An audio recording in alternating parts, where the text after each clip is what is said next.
Hello दोस्त, नमस्कार। अपने यूट्यूब चैनल आप लोग का स्वागत करती हूँ। आप लोग के बीच एक तुलसी भजन लेकर आए। कैसा लगे कमेंट बॉक्स में अपनी राय जरूर बताइएगा।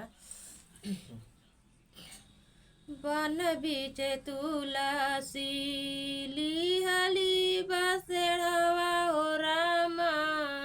बन बीच तुलसी लिहली बसेड़वा हो रामा। बन बीच तुलसी लिहली बसेड़वा हो रामा। हो नहू के कोई नहीं सिचवैया हो रामा। ओ नहू के कोई नहीं सिचवैया हो रामा। हमारे ससुर जी के रहतिन बिटियावा हो रामा। ओ नहू के भेज के मैं तुलसी चवती हो रामा। ओ नहू के भेज के मैं तुलसी चवती हो रामा। बन बीच तुलसा लिहली बसेड़वा हो रामा।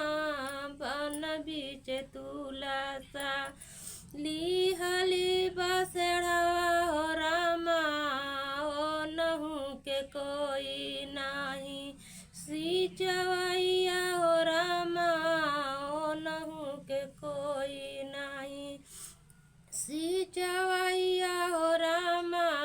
हमारे भसुरु जी के रहतिन बिटियावा हो रामा। हमारे भसुरु जी के रहतिन बिटियावा हो रामा। ओ नहू के भेज के मैं तुलसी चवती हो रामा। ओ नहू के भेज के मैं तुलसी चवती हो रामा। बन बीच तुलसा लिहली बसेड़वा हो रामा। बन बीच तुलसा लिहली बसेड़वा हो रामा। ओ नहू के कोई नहीं सिचवैया हो रामा। ओ नहू के कोई नहीं सिचवैया हो रामा। हमारे देवरा जी के रहतिन बिटियावा हो रामा।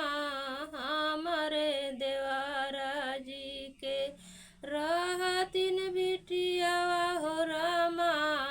ओ नहू के भेज के मैं तुलसी चवती हो रामा।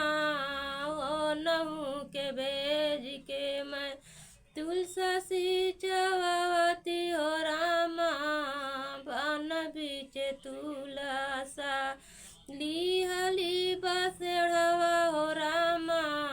बन बीच तुलसा लिहली बसेड़वा हो रामा। ओ नहू के कोई नहीं सिचवैया हो रामा। ओ नहू के कोई नहीं सिचवैया हो रामा। हमारे सजना जी के रहतिन बिटियावा हो रामा। हमारे सजना जी के रहतिन बिटियावा हो रामा। ओ नहू के भेज के मैं तुलसी चवती हो रामा। ओ नहू के भेज के मैं तुलसी चवती हो रामा।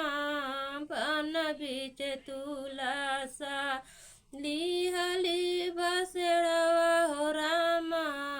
बन बीच तुलसा लिहली बसेड़वा हो रामा। हेलो दोस्त, कैसा लगा मेरा भजन गीत तुलसी जी का? आप लोग कमेंट बॉक्स में ज़रूर बताइएगा। अपना प्यार दुलार आशीर्वाद हमारे चैनल पर बनाए रखिए। आप लोग का आशीर्वाद ही रहेगा तभी तो हम आगे बढ़ेंगे। अपना प्यार दुलार बनाए रखिए। आप सपोर्ट हमारा ज़रूर करिए। जितने हमारे दर्शक हमारे यूट्यूब चैनल से देख रहे हैं सभी से हाथ जोड़कर रिक्वेस्ट करती हूँ कि हमारे चैनल को ज़रूर सपोर्ट करें, अपना प्यार दुलार आशीर्वाद बनाए रहें। हमारे लिए आप ही लोग ही भगवान हैं, सब कुछ हैं।